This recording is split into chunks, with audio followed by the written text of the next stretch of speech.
오늘은 올해 들어서 두 번째 성찬 예배를 거행하게 됩니다. 사랑하는 성도 여러분, 여러분에게 있어서 예수님은 어떤 분이십니까? 예수님을 어떤 분으로 알고 어떤 분으로 믿습니까? 사랑하는 성도 여러분, 오늘 이 본문 앞에는 오병이어라고 하는 놀라운 이적 사건이 기록이 되어 있습니다. 그리고 기록된 이 사건을 사실로 받아들이는 것은 우리의 확고한 믿음입니다. 다시 말하면 물고기 2마리와 보리떡 5개로 예수님께서 5,000명 이상의 많은 사람들에게 먹이시고 그리고 12광줄이 남았다라고 하는 것을 사실 그대로 저와 여러분들은 받아들이고 또 그것을 믿고 있습니다. 오병이어의 사건이 무엇입니까? 이 사건은 예수님께서 어린아이 손에 들려져 있던 물고기 2마리와 또 보리떡 5개가 제자들에 의해서 예수님의 손에 들려졌고 그것을 손에 드신 예수님께서 축사하신 후에 제자들의 손으로 무리들에게 나누어 주게 하셨는데 그때 그곳에 모인 사람들이 5,000명 이상이 되었고 먹은 사람은 5,000명, 장정 5,000명이라는 말씀이었습니다. 이들에게 나누어 주었는데 이들이 먹고 남은 것이 12광주리에 가득 차게 되었다라고 했습니다. 이것을 우리는 오병이어의 이적 혹은 기적이라고 말씀을 합니다. 이 사건은 예수님께서 나타내신 이적이고 기적적인 그런 사건이라고 할 수가 있습니다. 이 이적 사건 이후에 예수님을 따르는 무리들 가운데는 예수님을 그저 허기진 배를 채워주시는 분으로만 알고 또 그렇게 말하는 이들이 생겨나기를 시작했습니다. 그리고 실제로 26절 말씀에 보면 예수께서 대답하여 이르시되 내가 진실로 진실로 너희에게 이르노니 너희가 나를 찾는 것은 표적을 본 까닭이 아니요 떡을 먹고 배부른 까닭이로다 이렇게 말씀을 하고 있습니다. 예수님께서 베세다 들판에서 이 오병이어의 이적을 행하신 이후에 그곳을 떠나셨죠. 이 사람들이 그 예수님을 찾아서 여기저기 헤맸다고 말씀을 하고 있습니다. 여기 가도 없고 저기 가도 없고 그래서 마침내 가버나움에서 예수님 만나게 되는데 그들이 예수님을 찾은 까닭이 뭐냐? 그들의 허기진 배를 채우기 위해서라고 했어요. 예수님께서는 너희가 떡을 먹고 배부른 까닭이로다. 예수님 만나서 배 좀 불러보자. 그래서 예수님을 찾았다라고 예수님께서 말씀하고 있습니다. 예수님께서 오병이어의 이적을 행하신 목적이 무엇입니까? 그것은 예수님께서 오병이어로 줄인 자들을 먹고 배부르게 하신 것처럼 예수님 자신을 나누어 주어서 영적 줄임에 시달리고 허덕이는 자들을 배불리는 영적 오병이어, 당신 자신이 영적인 오병이어인 것을 나타내시려 하신 것이죠. 그런데 예수님께서 나타내신 이 이적을 바라보는 자들의 시각은 전혀 다른 것이었습니다. 랑게는 그의 주석에서 이렇게 이 부분을 표현했습니다. 그들은 예수가 나누어 주신 떡과 물고기 속에서 예수가 행하신 표적을 발견하는 대신에 그 표적 속에서 떡과 물고기만을 발견했다. 그렇게 말하고 있어요. 이 표적이라는 말은 사인이라는 말이죠. 예수님께서 이 오병이어를 통해서 무엇을 나타내려고 하시는가? 무언가를 예수님께서 나타내려고 하셨죠. 그 사인은 다른 것이 아니라 내가 오병이어다는 거예요. 내가 영적인 주림과 목마름에 시달리는 그런 영혼들, 인생들에게 먹고 마시게 하는 바로 오병이어다라고 하는 것을 예수님께서 나타내시고자 하신 겁니다. 그래서 그들은 본문 15절 말씀에 보면 그러므로 예수께서 그들이 와서 자기를 억지로 붙들어 임금으로 삼으려는 줄 아시고 다시 혼자 산으로 떠나가시니라 이렇게 기록이 되어 있습니다. 그리고 앞에 읽어드린 본문 26절을 다시 읽어보면 예수께서 대답하여 이르시되 내가 진실로 진실로 너희에게 이르노니 너희가 나를 찾는 것은 표적을 본 까닭이 아니요 떡을 먹고 배부른 까닭이로다. 예수님이 나타내신 오병이어의 그 본래의 뜻을 알지 못하는 사람들이 예수님을 옹위하여서 우리의 임금이 되어주시오, 우리의 왕이 되어주시오. 이유가 뭡니까? 먹고 배부르기 위해서예요. 먹는 문제 해결하려고, 마시는 문제 해결하려고 예수님을 그들의 왕으로 삼으려고 하는 그런 시도를 하게 되었다고 했습니다. 그래서 예수님께서 그들을 피하여 산으로 가셨다 이렇게 말씀을 하셨습니다. 그럼에도 불구하고 또 사람들이 막 끊임없이 예수님을 찾아다니는 거예요. 예수님 어디 가셨나? 예수님께서 오병이어를 경험한 이들이 예수님을 그들의 배를 채워주는 왕으로 삼고자 했습니다. 그래서 예수님께서는 그들을 피해서 산으로 가셨다가 가버나움으로 가셨고 무리들은 그들의 눈앞에서 오병이어의 이적을 행하신 예수님이 사라지자 여기저기 예수님을 찾아 나섰고 마침내 예수님을 가버나움에서 만나게 되어집니다. 예수님께서 이들을 향해서 이 말씀을 하신 거죠. 너희가 나를 찾은 까닭이 뭐냐? 내가 너희들에게 이 오병이어의 이적을 나타내면서 보여주고자 했던 그 사인은 보지 않고 먹고 배부르기 위해서 그렇게 나를 찾아온 것이 아니냐라고 하셨습니다. 예수님을 찾아 나선 이들은 예수님이 나타내신 그 표적, 그 오병이어의 이적을 통해서 무엇을 나타내시려고 하셨을까에 집중한 것이 아니고 오병이어, 또 다른 오병이어, 또 다른 오병이어 그것을 바랐던 겁니다. 예수님이 아니라 예수님이 나타내셨던 오병이어의 이적을 그들은 바라보고 그것을 기대하고 있는 것입니다. 먹고 마시고 배부른 것, 그것에만 관심을 집중하고 있는 것입니다. 사랑하는 성도 여러분, 여러분은 어떻습니까? 예수님을 믿고 따르는 목적이 어디에 있습니까? 예수님을 믿고 따르는 목적이 먹고 마시고 배부른 것에 있습니까? 예수님께서 여러분의 육신적 만족을 채워주시는 분으로만 믿고 따르고 있습니까? 아마 그렇게만 믿고 따르고 있다면 여러분은 실망이 아주 클 겁니다. 예수님의 제자들이 그랬습니다. 예수님을 믿고 따르면 세상적 출세길이 활짝 열리는 줄 알았습니다. 그래서 서로 큰 자리를 탐하였죠. 누구 한 사람 예수님 왕이 되시면 오른쪽에 앉혀주시오, 왼쪽에 앉아주시오 그렇게 하면 그들은 신경질적 반응을 보였습니다. 안색이 변했어요.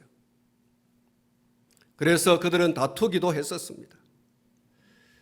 사람들 위에 군림하고 떵떵거리며 살 줄로 알았던 것이 예수님의 제자들이었습니다. 그러다가 예수님께서 나는 고난받고 나는 죽는다라고 하는 말씀을 한 번도 아니고 거듭거듭 하실 때에 그들은 매우 실망했고 그리고 근심했습니다.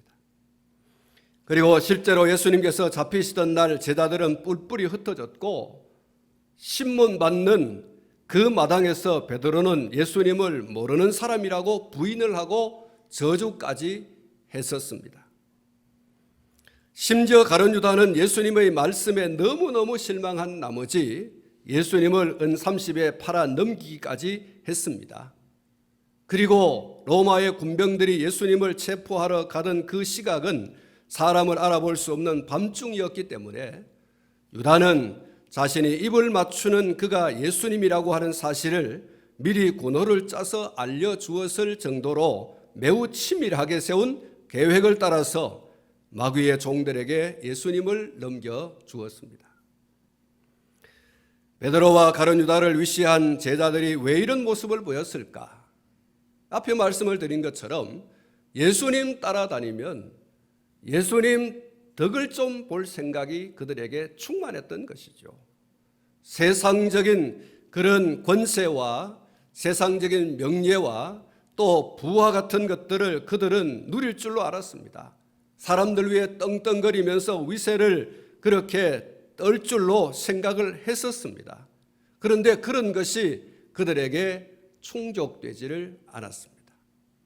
정작 예수님께서는 나는 고난받고 나는 죽는다라고 말씀을 했기 때문에 세상적인 욕망과 욕구에 가득 차 있던 이 예수님의 제자들은 분노하지 않을 수 없었고 예수님을 팔아먹지 않을 수가 없었고 예수님을 모른다고 부인하지 않을 수가 없었고 예수님을 저주하게 되어지기까지 한 것입니다. 육신적 기대가 완전히 무너져 버렸습니다. 그래서 예수님의 제자들은 베드로를 위시해서 또 가룟 유다를 위시해서 모든 제자들이 예수님을 다 떠나가 버렸습니다. 사랑하는 성도 여러분, 제가 앞에서 말씀을 드렸습니다.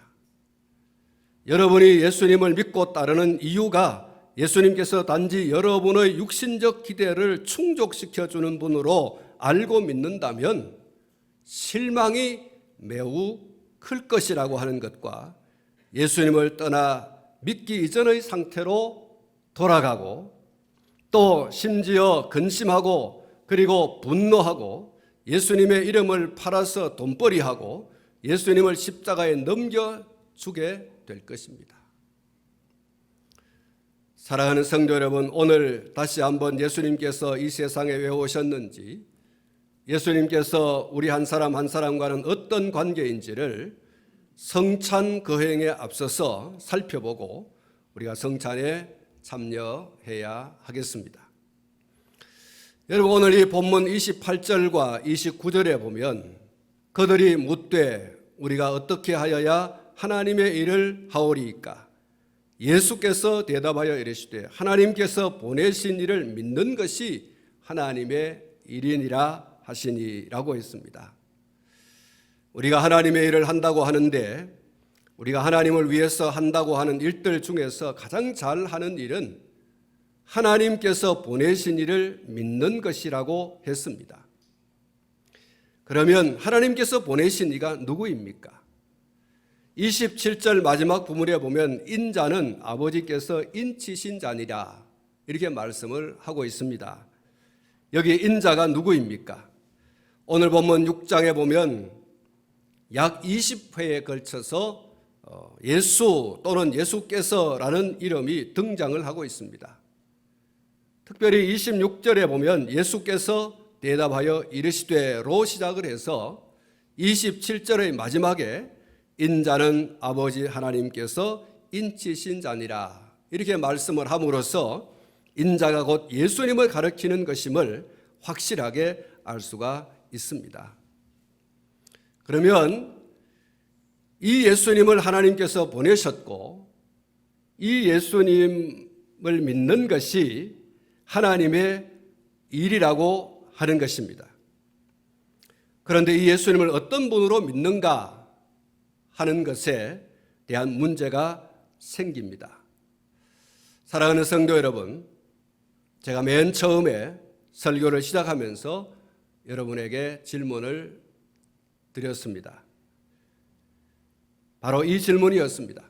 예수님께서 여러분에게 있어서 어떤 분이냐라는 것입니다. 여러분은 예수님을 어떤 분으로 알고 믿고 있는가라는 질문이었습니다. 사랑하는 성도 여러분, 우리는 예수님을 제대로 알고 또 예수님을 믿어야 할 것입니다. 그래야 우리는 하나님의 일을 제대로 하는 자들이 되어질 수 있는 것입니다.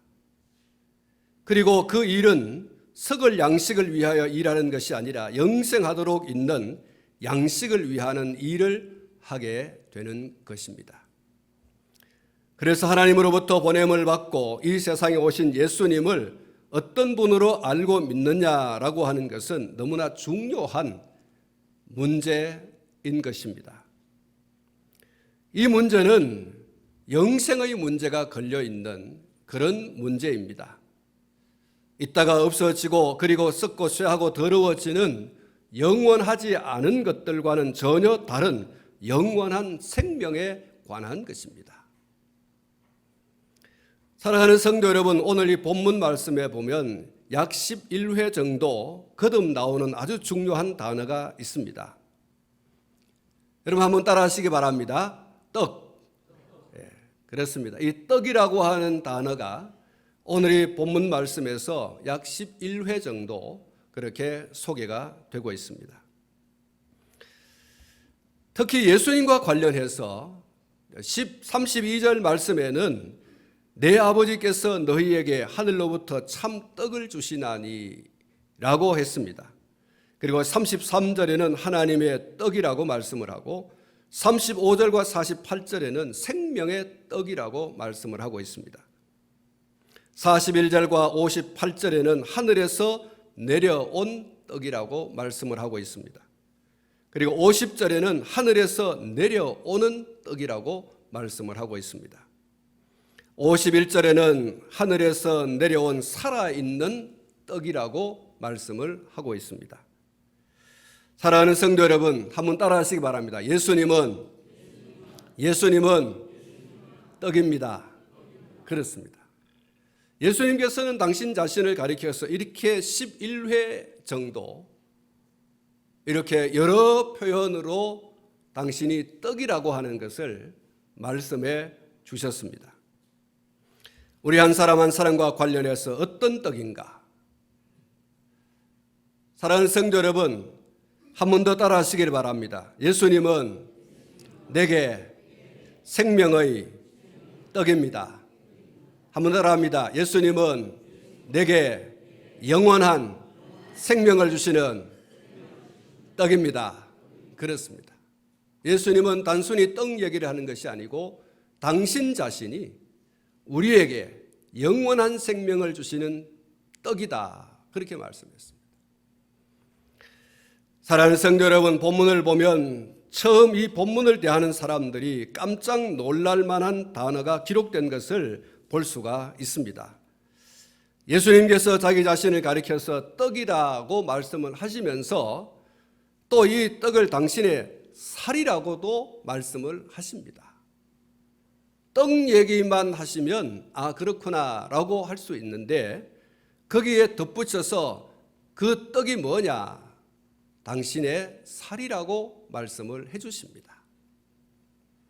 그리고 55절 말씀해 보시면 이 살을 참된 양식이다 이렇게 또 말씀을 하시면서 하시는 말씀이 먹으라 이렇게 말씀합니다. 예수님께서 떡을 드시고 이건 내 살이다 라고 말씀하신 다음에 이것을 먹으라고 말씀하시는 거예요. 여러분, 이 말씀을 한마디로 표현하면 예수님 자기 자신을 뜯어 먹으라는 거예요.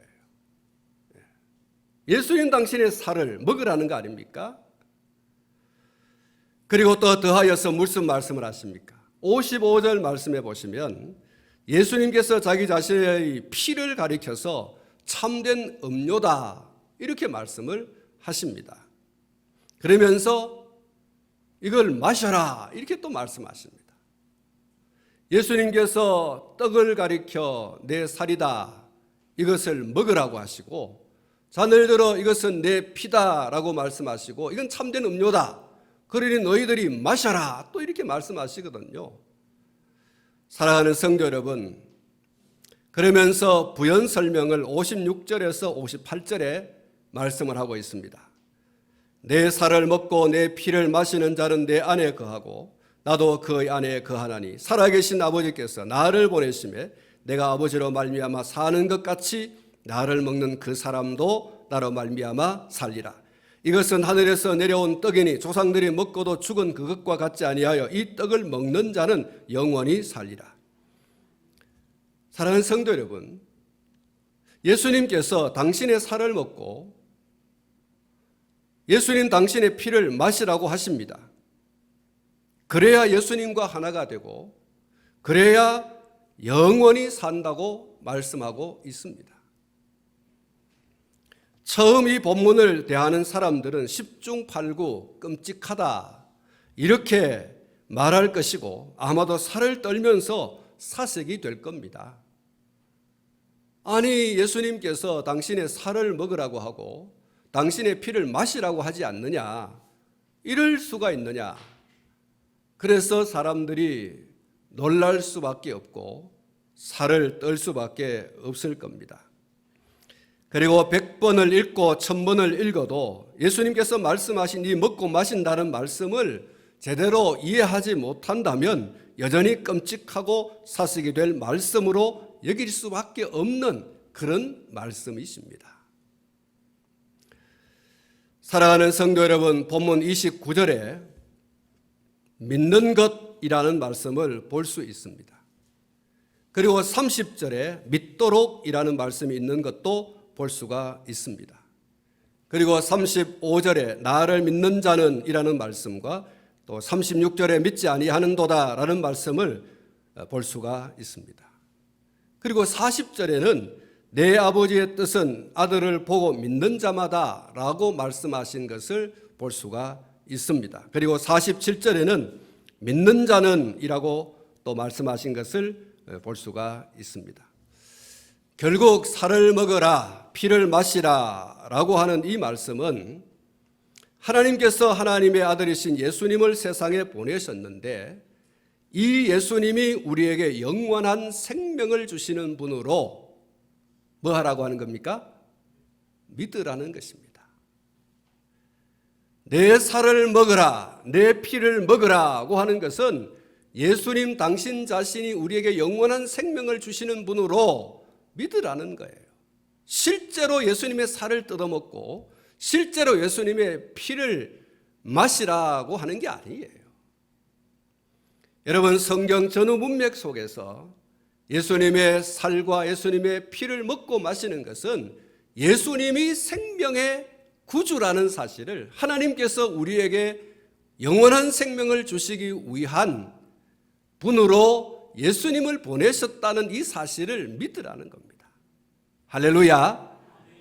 여러분, 이 본문 말씀을 읽으면서 몸을 떨 필요도 없고 사색이 될 필요도 없습니다. 단지 오늘 저와 여러분들이 예수님을 믿어야 하는구나, 예수님을 믿을 때 영원한 생명이 내게 공급되어지는 것이구나, 내가 예수님과 하나가 되어지고 예수님이 가지고 계신 그 영원한 생명을 나도 누리게 되는구나. 할렐루야.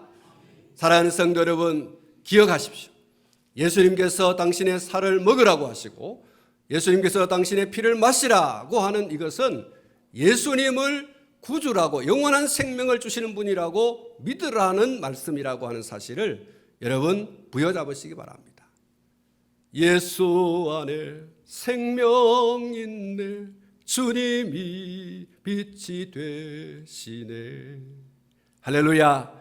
예수 안에 생명이 있습니다. 예수님을 내 구주로 믿을 때 우리는 영원한 생명을 얻게 되는 줄로 믿습니다. 예수님만이 우리의 영원한 생명을 주시는 유일한 구주이십니다. 사랑하는 성도 여러분, 예수님 외에는 우리에게 영생을 주리가 천지에 없습니다. 그리고 이 사실을 믿는 것 외에는 영생을 얻을 다른 길이 없습니다. 여러분, 이것이 진리입니다. 진리는 변하지 않는 것입니다. 예수님께서 우리에게 영생을 주시는 유일한 분이고 이 사실을 믿는 것 외에는 다른 길이 없다, 다른 방법이 없다. 이건 변하지 않는 것입니다. 그래서 이것을 진리라고 하는 것입니다. 오늘 우리가 성찬에 참여를 합니다. 떡을 먹고 포도주를 마십니다. 이 떡을 먹고 이 포도주를 마시는 행위로는 결코 영원한 생명을 얻지 못합니다.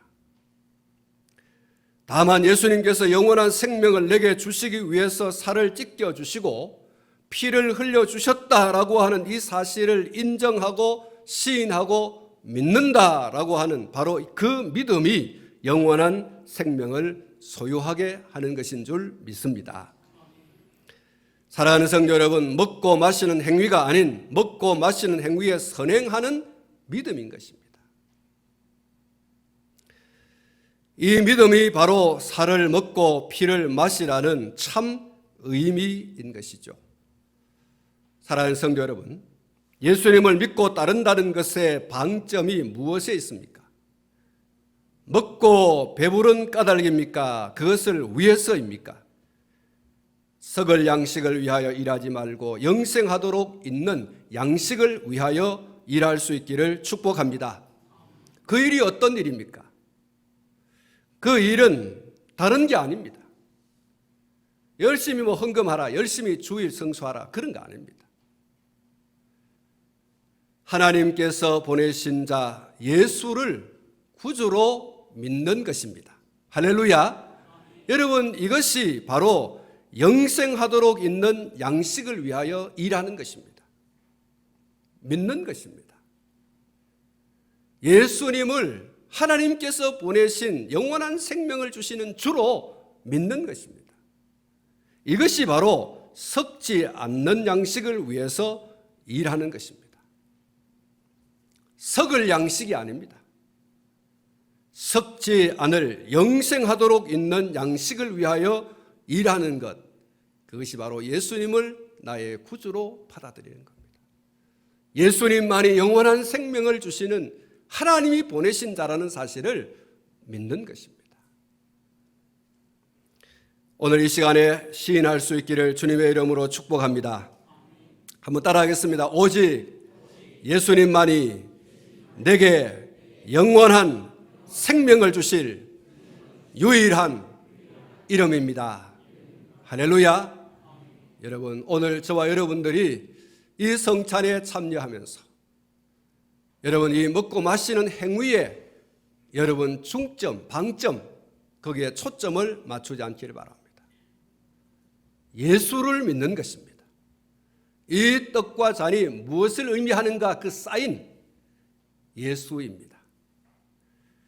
예수님을 오늘 저와 여러분들이 영원한 생명을 주시는 분으로 믿는 것, 그것이 이 성찬에 참여하는 저와 여러분들이 하는 하나님의 일, 영원한 생명을 위한 일인 것을 오늘 이 아침에 깨닫고 이 성찬에 참여함으로 은혜가 있는 귀한 성찬이 되기를 주님의 이름으로 축복합니다.